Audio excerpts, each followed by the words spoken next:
Did you have a nice time? This Time 100 dinner. Yeah.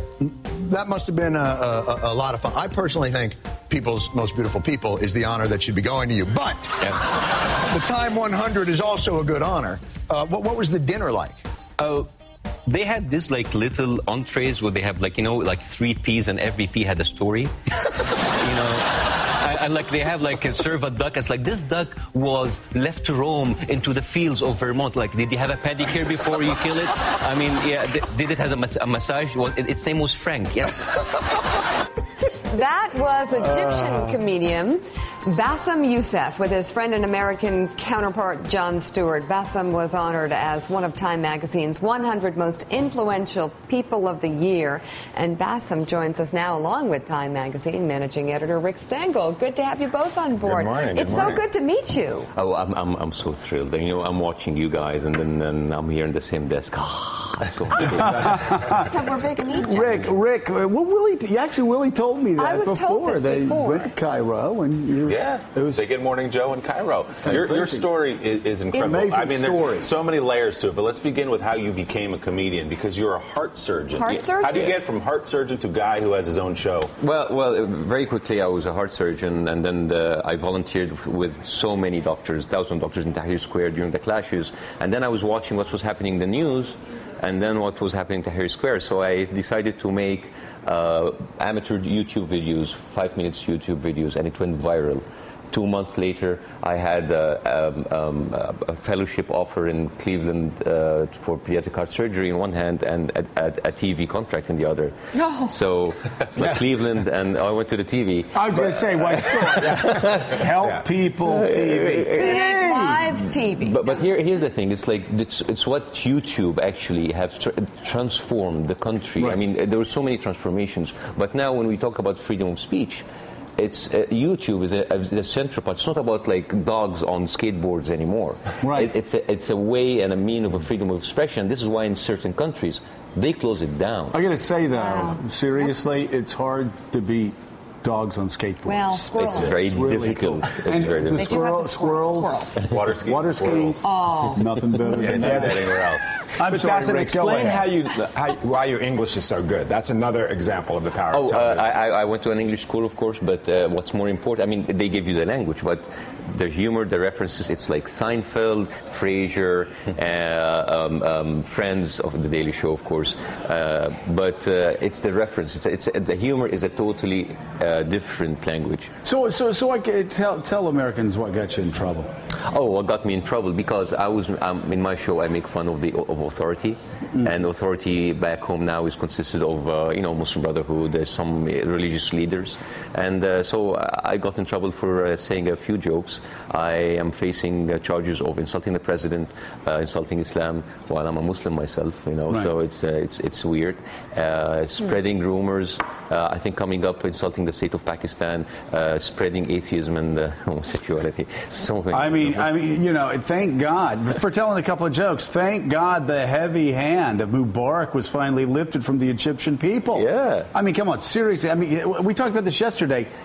Americans who can't stand the Muslim Brotherhood could have worked for 100 years and not hurt the Muslim Brotherhood standing in Egypt more than the Muslim Brotherhood has hurt their own standing. They in did. Egypt. I mean, we have this notion that the Muslim Brotherhood are very organized. But what they do when they come to power, instead of being more inclusive, they're becoming pretty much closed up, and they're not. They had the chance to get us all together. Instead, they went more to the right, more dogmatic, more religiously based. And what happened is that there were other people who will become more right than you, the Salafis, and then the Jihadis and the Right. and there's no stopping. Yesterday, and Jon Stewart has said, it's like here you have, with all due respect, you have like Republican Party, then you have the Tea Party, and then you have Sarah Palin. So it doesn't stop. It doesn't stop.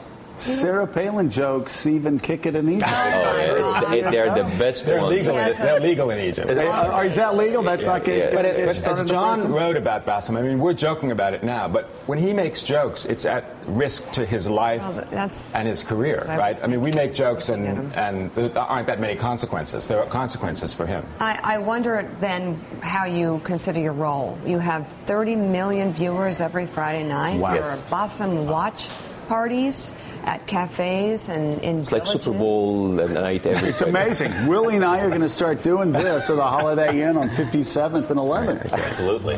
Get a pack of Marlboros. Could you have imagined this, first of all? That's amazing. Now, what do 30 you million. do with it? You have to obviously be a little bit worried about your own security, but now you've got a voice and a role. Well, this is it. We cannot give in for the pressure. We can't just say we will tone it down, because if you choose to tone it down today, you will be forced to shut up completely tomorrow. This is the space that we're carving our own freedom. You didn't get rid of Mubarak to compromise on freedom, and this is why tools like YouTube, internet are essential. They will use things like it's the porn, it is national security, but it's all about putting a gag on people's mouth, and we will fight through this. This is very important now, and one message that I want to put up there everywhere I go is that it's not about between seculars and Muslims. It is between Muslims and people who use Islam as a political tool. If religion should be used as a spiritual leading path, but not a tool of tyranny. And there are so many people like me who want to reclaim the religion, our religion again, and it's much better to be left in the hands of people who use it to push a political agenda. I love what you said when word came down that you were going to be arrested. You said you would turn yourself in unless they'd kindly send a police van to save you the transportation hassle. You'd come right down. Yes. When you did finally go in Egypt when you were brought in for questioning, what were the threats, explicit or implicit, from the Morsi government to you? What did they say? Well, here's the thing. Didn't they ask you for your autograph, the police officers? I can't say that. Okay. There's still open investigations. I can't say that. But the thing what did they say to you, though? No. The investigation went well. I mean, they were very decent. And to be honest, the presidency are not directly linked to these investigations. But this was the same game we had with Mubarak. Mubarak never filed anything directly against someone, but they had their minions. They had their people doing it for the sake of like the reputation of the country, the reputation of the president, the reputation of Islam. So it's not the Morsi as a person. Yeah. It is the Muslim Brotherhood I was very happy when they came to power, because this was democracy, and I was waiting for them to see what are they going to do with it, and I think they're abusing it. They're playing. Once they play the religion card, then they play other cards.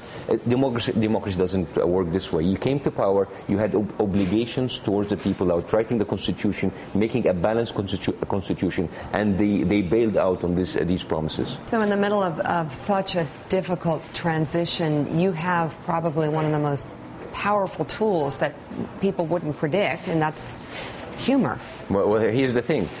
You can go after journalists, you can go after TV anchors, but once you go after the Joker, I mean, like, seriously, you can't take a joke. Really, guys? Come on. Having said that, it gives you a voice to say actually a lot more. Yes, and I will continue saying a lot more, and I want to actually propagate this message, because I am sick and tired of having people of my nationality, of my religion, being penalized for the act of a few angry, bigoted people. Mm-hmm. That I said yesterday, if you're gonna judge a whole religion because of act of a few, you better judge Christianity because of the act of the Westboro Baptist Church.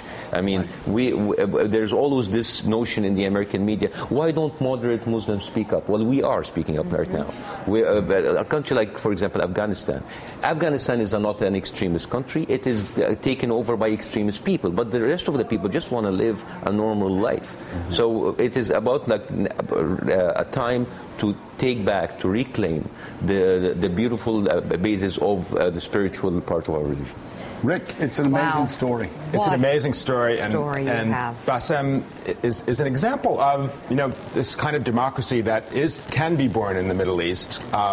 obviously moderate Islam is the predominant thing, but we do see this distorted example of it. I mean, you're a fantastic example of not only at the time 100, but of the freedom that we hope will be true in the Middle East. And by the way, you also an equal opportunity humorist because you make fun of people on the left and progressive as well as the government. Right? Yeah, but like since they are in authority, I mean, you have a satire goes against authority and right wing, and if the right wing is in authority, this is gold. I mean, 8 years of Bush.